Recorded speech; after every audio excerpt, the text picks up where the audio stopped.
The biggest redistribution of wealth in American history. Santa Claus was busy this year. He went to all the foreign countries that we do business with and in some of our adversaries and sprinkled gifts everywhere. Millions, hundreds of millions. And for America, when he came over to America, he dropped coal. You look in your stocking, you got nothing. Absolutely nothing. So what's in this 5,593 page bill that was written in secret for 9 months? Incredible. Written in secret. Could have been passed early on, but of course it was a presidential election season and both sides politicized it. And of course, American people suffered in the infrastructure in this country. So help me understand. The average congressional representative makes $174,000 a year. They spent 9 months arguing about whether you, the ones who are struggling in this country, get paid $600. $600. And the Sudan gets 700 million. So what's the why behind why do we give money to foreign countries like this? Yes, to build relationships and rapport, get some kickbacks, get some business done. But see, it's not sexy to say you're going to give money to build the infrastructure in the United States because you can't hide that money. Special interest and lobbyists, when they give that money to the Sudan, how much of that money do you think really goes to Sudan? How much money is going through back channels? How much money is palm greasing? Of course, favors. But a lot of this money is going other places and they can hide it. But you throw money in the US economy and throw money in the infrastructure here, it's not sexy. You can't hide that. It's tracked. But it goes abroad. We're going to give an undisclosed amount to Afghanistan, which it says in here, an undisclosed amount to Afghanistan. Where's that money going to go? Who's going to pocket that money? The biggest redistribution of wealth in American history. The haves and the haves-mores are going to make more money off this pandemic than ever. Never let a good crisis go to waste, 100%. It's incredible. 5,593 pages. So what's in this bad boy? Well, let's look at the good. Let's look at the pork. And let's start with the good. There's got to be something in here that's good. Provides a new round of direct stimulus payments of $600 to most Americans, including dependents. So you're a married couple, you'll get $1,200. You have dependents, you get up to $1,800 or more. And they've extended it to illegal immigrants as well. Extends all unemployment assistance, including the Pandemic Unemployment Assistance Program, PUA, through April 19th, 2021, with $300 weekly boost in payments through March 14th. Unemployment benefits are extended to the self-employed. So they're going to help people that have lost their jobs and the self-employed. You know, as far as that amount, that's open for argument. Should it have been more? I think they should have given the American people more than foreign countries, 100%. But you want to incentivize people to work, not sit at home. So there has to be a balance there. But they have the data. They know how many people lost their jobs, what companies are cutting back, and who's suffering out there. So moving on. Provides an additional $284 billion for Paycheck Protection Plan, PPP, and $20 billion for the Economic Injury Disaster Loan, EIDL. These have been beneficial programs. I personally helped a couple people get these loans. I know people in New York and the Midwest who got these loans. One individual owns a taco business, seven of them, 7 taco restaurants for wonderful Mexican food, and she got $2 million. Now that money's tracked. It was sitting there for a while, but she's not going to have to pay all that money back. Initially, the structure changed, I think, for the betterment of the American people who got these loans. There was a lot of shadiness going on. Of course, people out there buying Ferraris. You know, Tom Brady getting a lot of money for his business. Does he really need it? So, but these people applied for the loans. The Lakers got money. They sent it back. But why did they even apply for it when they don't need the money? That means there's a lot of greed out there. Companies that didn't need it took advantage of the government program and applied for the loan. This loan should be for only people that really need the money. So I know people that really got the money and they have to pay back a portion, and you really have to track your employees. The good news is a lot of people got busted for fraud, rightfully so, taking advantage of this program. But a lot of companies that don't need the money, that are profitable, apply for this loan and got it, and they're driving around in a Ferrari, Lambo, living the dream off of government money. So I think this 284 billion should have been about 600 billion. 600 billion to help these small businesses out in this country. 30 million small businesses. I'm of the opinion over 10 million are in danger of going out of business plus. Like I said in another video, if the spigot wasn't turned on in June, a top economist said it's going to be a bloodbath. Well, here we are in December, and we're going on a second set of lockdowns.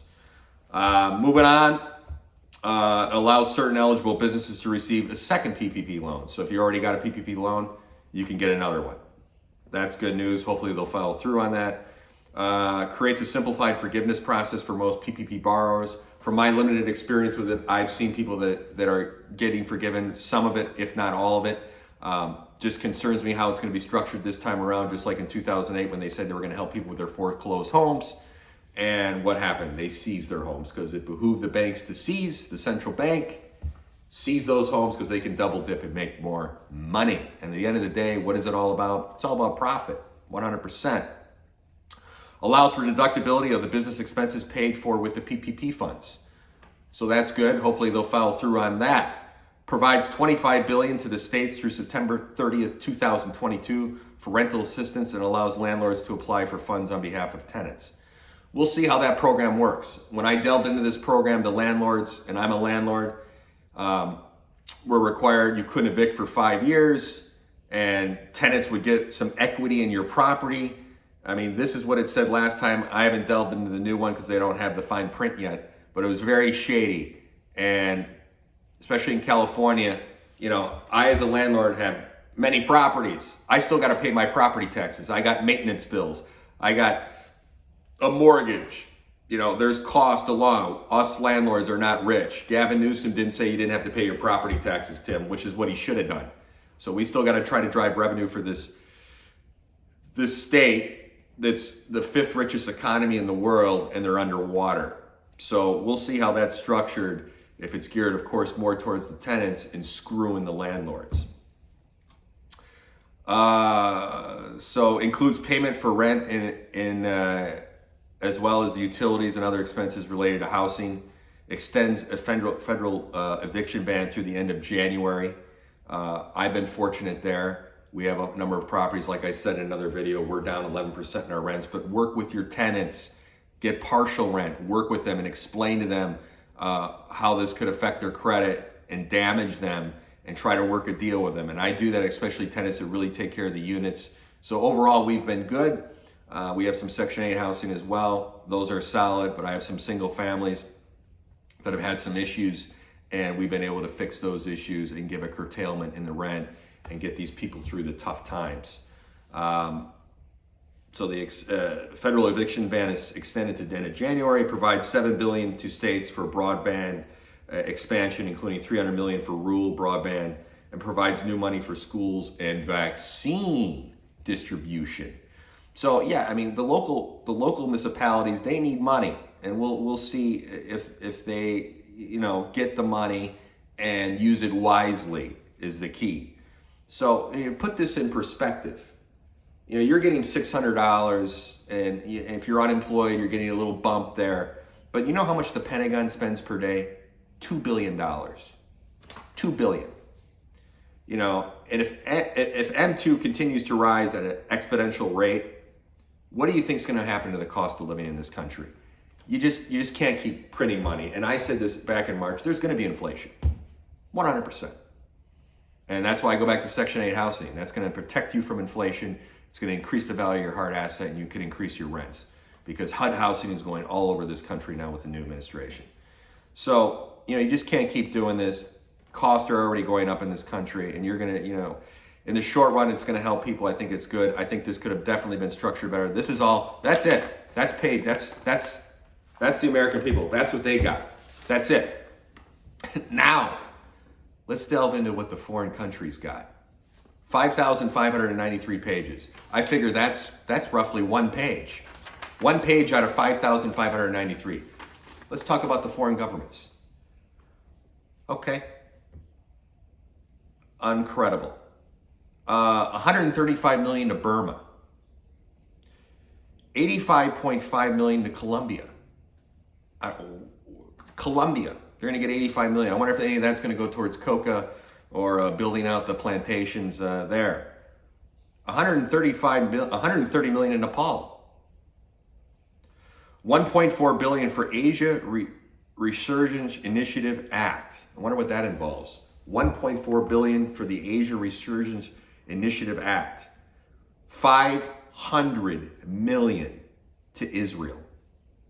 $500 million to Israel. Page 1499. $33 million to Venezuela. $33 million to the country of Venezuela. $700 million, as I said earlier, to the Sudan. $700 million to the Sudan. Incredible. So $169,739,000 to Vietnam, including $19 million to remediate dioxins, page 1476. Unspecified funds to continue support for not-for-profit institutions of higher education in Afghanistan that are accessible to both men and women in co-educational environment. Page 1477. $198,323,000 to Bangladesh, including $23.5 million to support Burmese refugees and $23.3 million for democracy programs. Page 1485. I bet you none of that money is going to help refugees. That's going to buy someone a house in Bermuda and maybe an island as well. Are you kidding me? Look at all the homeless we have in this country and the people suffering here, and we're going to give to Burmese refugees $23 million. What about developing some single-family stuff downtown, for example, in LA? Hotels, cruise ships, and putting these poor people and help the poor people out in this country. Like I said, $130,265,000 to Nepal for development and democracy programs. 1485. Pakistan, lovely country of Pakistan, gets $15 million for democracy programs and $10 million for gender programs. Page 1486. Democracy programs and gender programs. What exactly is that? I don't think any of the money is going to go for that. Sri Lanka, up to $15 million for refurbishing of high endurance cutter, which is a type of patrol boat. I'm not kidding. Page 1489. That's very specific. So some top lobbyist is going to get $15 million for some probably work they did over the years. Now they're getting paid back. So here's the breakdown. $505,925,000 to Belize, Costa Rica, El Salvador, Guatemala, Honduras, Nicaragua, and Panama to address key factors that contribute to the migration of unaccompanied, undocumented minors to the United States. Pages 1490 and 1491. Are you kidding me? $505 million. You know what that could do for this country and all the human trafficking going on in this country? That's the problem with the border. Okay? It's just not people walking across. I believe in legal immigration 100%. It's the drugs, but it's the human trafficking. And I have firsthand knowledge of this living in Texas and San Antonio, and I helped out with it in Texas of a client that I met that did this on the side. And I got the debrief on it and the breakdown, and it's appalling what's going on all over the country, and a lot of it's going along the southern border. You're going to give 505, a half a bill to these countries. We'll see where that money goes. If it really helps with the migration patterns. $461,375,000 to Colombia. We talked about this earlier, but this breaks it down a little more for programs related to counter narcotics and human rights. Page 1494 and 1496. Related to counter narcotics. Unbelievable. $74.8 million to the Caribbean Basin Security Initiative, 1498. Nothing's very specific on that. Well, someone's going to buy another island down there for sure. And they delve a little more unspecified amount to Colombia, Peru, Ecuador, for assistance of committees in countries supporting otherwise impacted by refugees from Venezuela. 1499, page 1499. 132 million for the assistance for Georgia. 1499 page. And 453 million for the assistance of Ukraine. The assistance of Ukraine. We know what's been going on with the back channels of Ukraine when Mr. Putin invaded Crimea, and then what's going on in Ukraine. Interesting how money goes out in the front door and out the back there. I've delved deep into that. That's another video for another day about what's going on in Ukraine. But they're going to throw 453 million for the assistance of Ukraine. Yeah, okay. I wonder where that money's going to go. That's the breakdown, ladies and gentlemen. Here's the one page for the American people, and then 5,592, and I'm sure it's broken down more for the foreign countries. You know, I believe in having relationships with our foreign countries and adversaries. That's important. We give more money and assistance around the world than any other country. You know, we put $1 billion in the climate fund, for example, and no other country put any money in. It's voluntary, and China and India still can pollute as much as they want. So without the Paris Climate Accord, we still put money into that fund. And no other country's helping out. And basically what that said is Paris Climate Accord, hey, we need to catch up to you, America. You got to give U.S. taxpayer money to help us catch up. That's another video for another day. But we provide assistance. I believe in helping out other countries that are our allies, but I mean, the spigot just doesn't stop. And this is just wasteful spending overall, in my opinion. I like to see the micro of this, but holistically, when you look at this and the spending, it's atrocious. It's atrocious. And, you know, it's just going to lead to hyperinflation, and this printing is not going to have a good outlook long term. But this is worse than 2008 and 9/11 combined, in my opinion, because as I said in another video, the whole world economy has been shut off. The world economy wasn't shut off in 2008, and that was just a housing crisis with the subprime. So many supply chains have been affected by this, and so many and wealthy people have gotten hammered too. I represent the people that make $100 million a year or less. But the super class, there's trillionaires out there. The billionaires are making money off this crisis. Never let a good crisis go to waste. But I'm an optimist.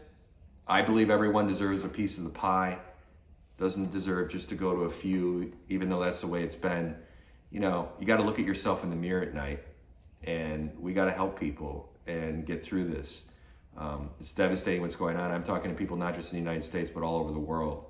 And it's scary, but you gotta be optimists. We're gonna get through it and work together.